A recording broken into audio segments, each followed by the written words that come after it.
Jordan Lujan, and this is a presentation of the structure and function of a synapse, specifically between two nervous cells. So let's get started. So just a little bit of background. First, we need to know what a neuron looks like. Uh, a neuron is another term for a nerve cell. There is the soma, that's the body, which contains the nucleus and organelles, among a few other things, chemicals and such. And there are two main parts to the neuron as far as giving signals. You have the dendrites, uh, which I believe dendrite comes from the root that means like tree branches, and you can see in the picture it looks very similar to that. And then you have the axon, and at the end of the axon there are some axon terminals, and from one neuron to another the dendrites will receive chemical signals and the axon terminals will give off chemical signals. And this is how a message gets passed between neurons.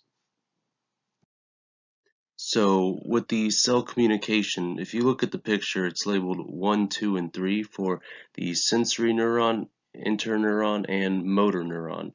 So at number 1, the sensory neuron, it will receive some kind of signal and a impulse will travel, and this impulse happens by the influx of ions, sodium ions, and other things.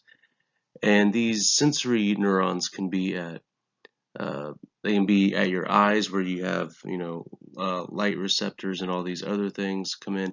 They can be in your ear, you can receive vibrations and sounds. Your skin, where you could have something possibly pierce your skin, cause pain in some way. And a dendrite will pick up one of these things and it will pass on that message. A gradient will form down the neuron and a signal will reach the end of a neuron at the axon terminals. So then at phase 2 you will have an interneuron, and this interneuron will continue to move that signal.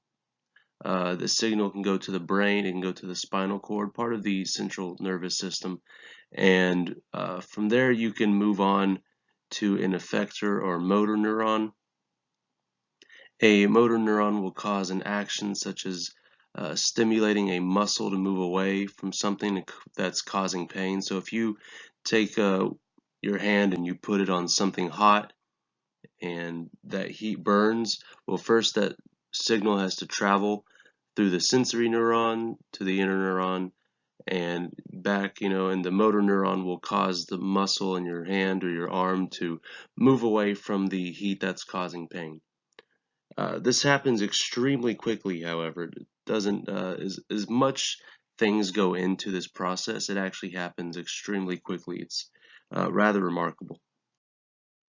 So now looking at the actual synapse itself, and you can see in this picture we have our sending neuron, the electrical signal, and then at the synapse you have the chemical signals being passed, and the receiving neuron will continue to move an impulse. So what is the synapse? The synapse is the area between an axon terminal of one cell and the dendrite of another nerve cell.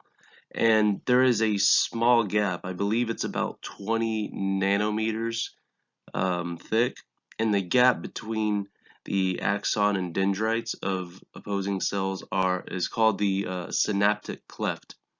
So this little cleft has these chemicals that are passing by in a very small space. So these chemicals are called neurotransmitters, and they will bond to receptors and things that can allow for an impulse to start and move down a cell.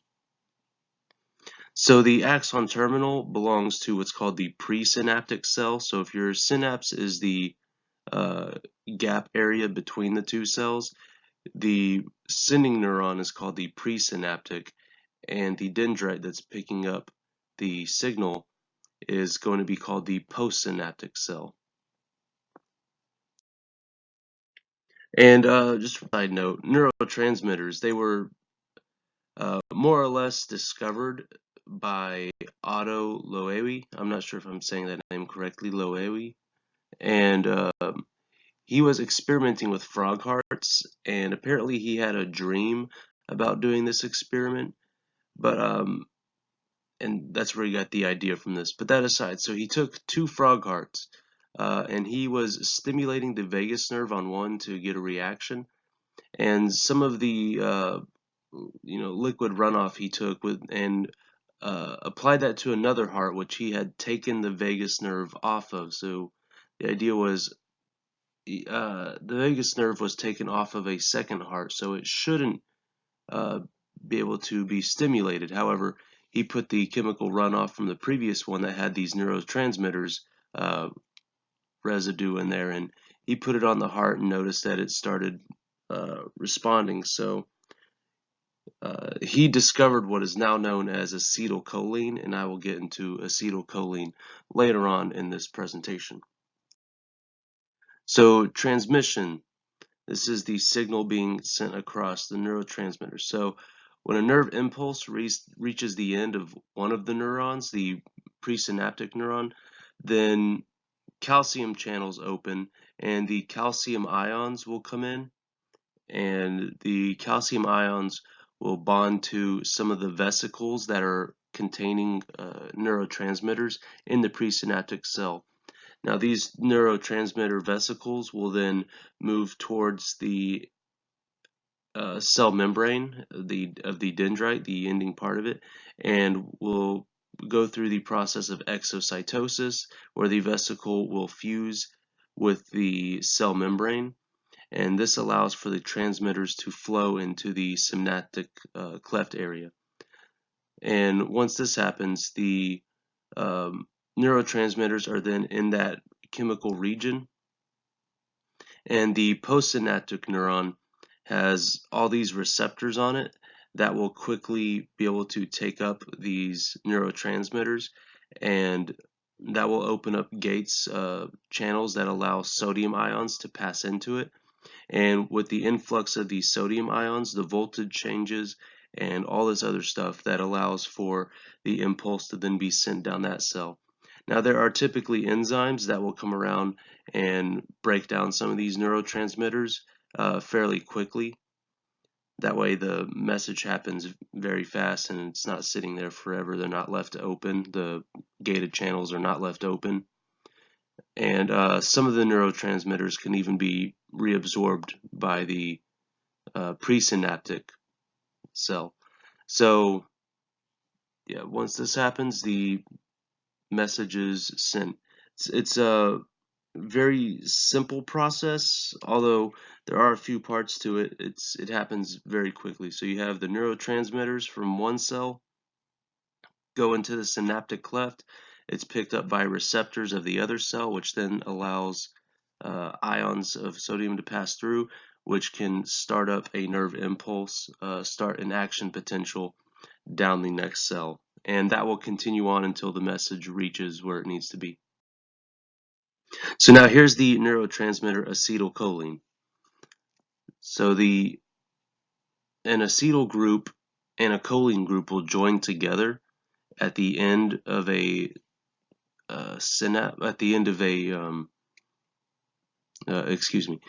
a dendrite, will be waiting for that, and you will have acetylcholine forming in a axon terminal, and the axon terminal will then do the exocytosis process, and the acetylcholine will go into the synaptic cleft and bond with a receptor, and a chemical called acetylcholinesterase will break the acetylcholine down into its original parts. It can be reabsorbed by the presynaptic neuron, and that's good and all. Now, there are certain chemicals called neonicotinoids, which can permanently bond to the acetylcholine receptors, and these neonicotinoids are used in insecticides, and it's good for getting rid of pests. However, the insecticides also